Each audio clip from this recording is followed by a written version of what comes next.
तो next experiment हमारे पास है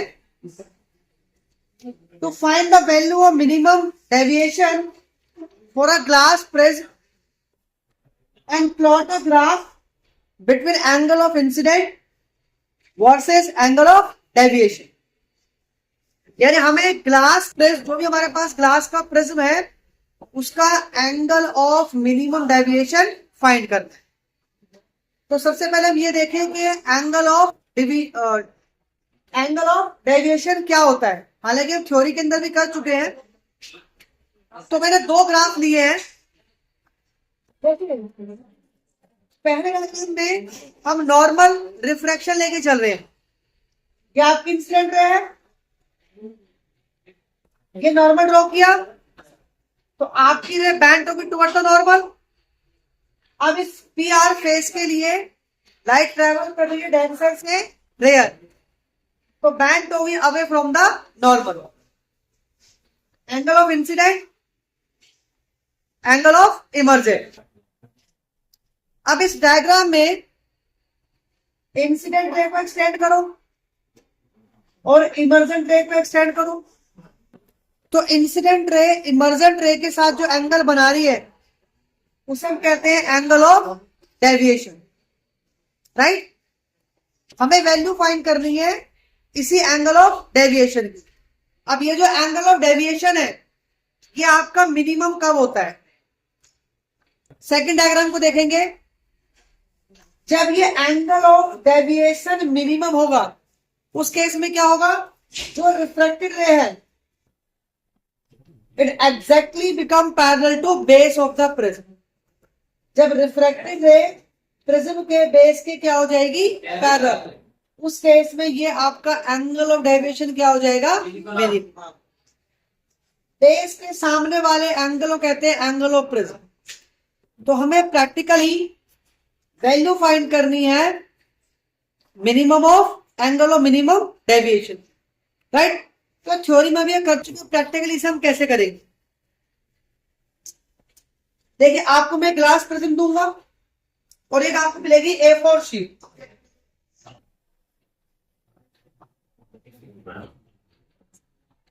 ये आपके पास A4 शीट है।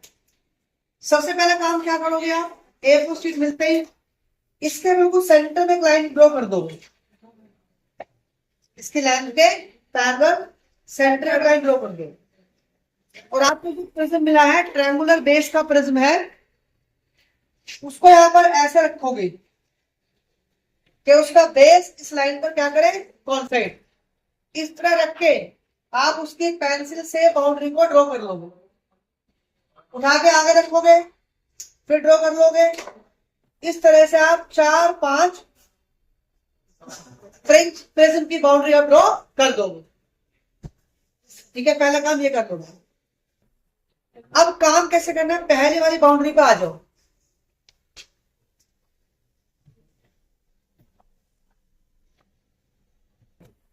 ये आपका जो पहली वाली बाउंड्री वाला प्रिज्म है, उस पर कैसे काम करोगे? ठीक है, ये जो बेस है इसका सेंटर लो और सेंटर पे 90 डिग्री का एंगल बना दो, यानी नॉर्मल ड्रॉ कर दो। कर दिया?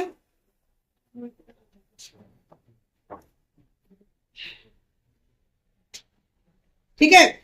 अब इस नॉर्मल पे आपको एंगल ऑफ इंसिडेंट बनाना है। सपोज हम स्टार्ट करेंगे 30 से,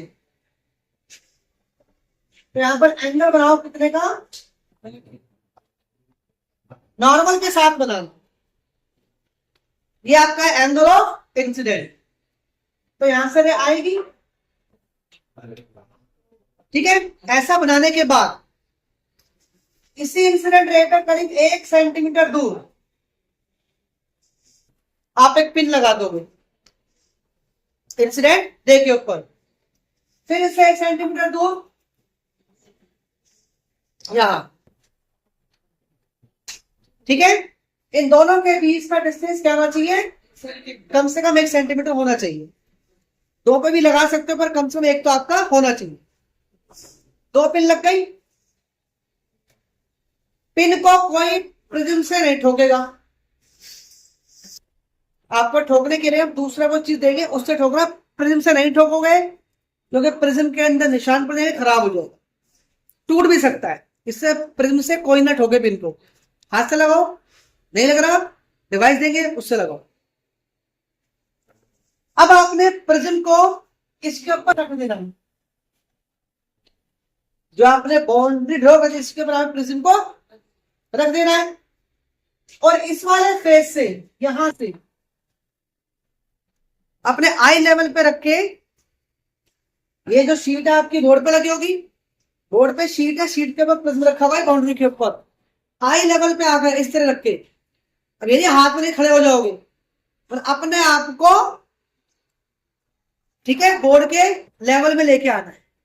यानी टेबल पर आपका बोर्ड रखा है तो बैठ के आपको उसको देखना है इस साइड से, दोनों पिन की इमेज आपको इस साइड दिखेगी प्रिज्म के अंदर, ठीक है। अब आपने क्या करना है, आपको अपने आप को इस तरह अलाइन करना है कि दोनों पिन एक दूसरे के पीछे, आपको देखेंगी ऐसे, एक पिन यहां एक पिन ऐसे आगे पीछे देखेंगी। आपको अपने को ऐसा अलाइन करना है कि आपको सिर्फ क्या दिखे, एक पिन। जैसी वो कंडीशन आ जाए आप यहां पे एक पिन और लगा दोगे। जब आपको पिन ये बिल्कुल ऐसे दिख जाए, एक के पीछे, तीसरी आपने यहां लगा दी, अब ये तीनों एक ही लाइन में आ गई ना। फिर यहां से देखोगे, अब ऐसे देखो तीनों एक लाइन में आए तो एक और लगा दो। इसका मतलब क्या हुआ कि दो तो इसकी इमेज और दो ये चारों आपकी एक ही लाइन में है। जब ऐसा हो जाए, प्रिज्म को यहां से हटा दो, पिन को निकाल लो, ठीक है। ये दो पॉइंट, इन दोनों पॉइंट को आप ज्वाइन करो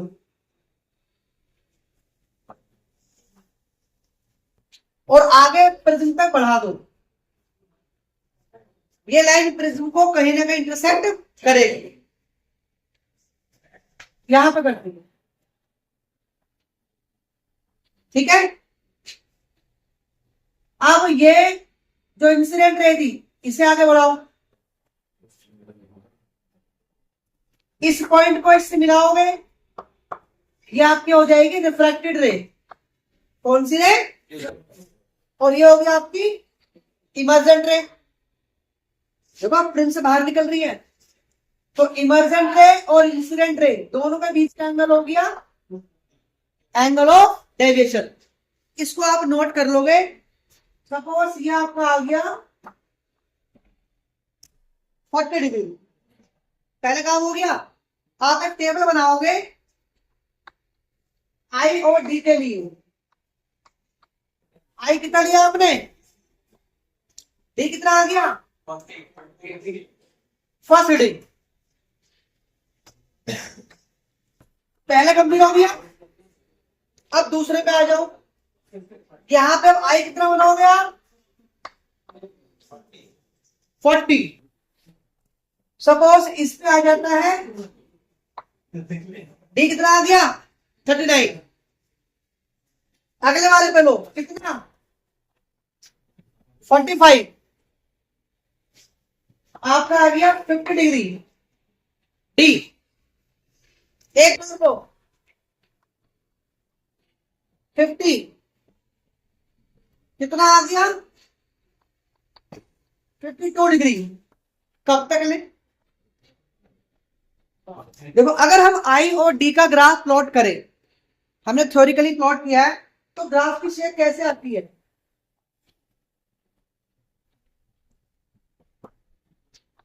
आई एक्स के लॉन्ग, डी आपका वाई के लॉन्ग, तो कुछ ऐसी शेप आती है। आई बढ़ रहा है तो डी पहले क्या हो रहा है, घट रहा है, लेकिन एक पॉइंट पर आकर डी आपका बढ़ना स्टार्ट होगा। तो जिस एंगल ऑफ इंसिडेंट पर डी आपका बढ़ना स्टार्ट हुआ वो हो गई वैल्यू ऑफ मिनिमम डेविएशन। इसका मतलब आपने इसमें क्या देखना है कि आई तो बढ़ ही रहा है, आप आई की इंक्रीजिंग वैल्यू ले रहे हो, तो आपने ये देखना कि डी पहले क्या होना चाहिए, डिक्रीज, उसके बाद इंक्रीज। यहां पे डिक्रीज हुआ, उसके बाद कहां पर इंक्रीज स्टार्ट हुआ, इसका हुआ ना। तो 39 क्या हो गया, एंगल ऑफ मिनिमम डेविएशन। तो कुछ का तो 3 डिग्री आ जाएगा, कुछ का 4 में नहीं आएगा, कुछ का 5 तक नहीं आएगा। ये हो सकता है 45 पर आपका 37 आ जाए, डिक्रीज ही हो रही है।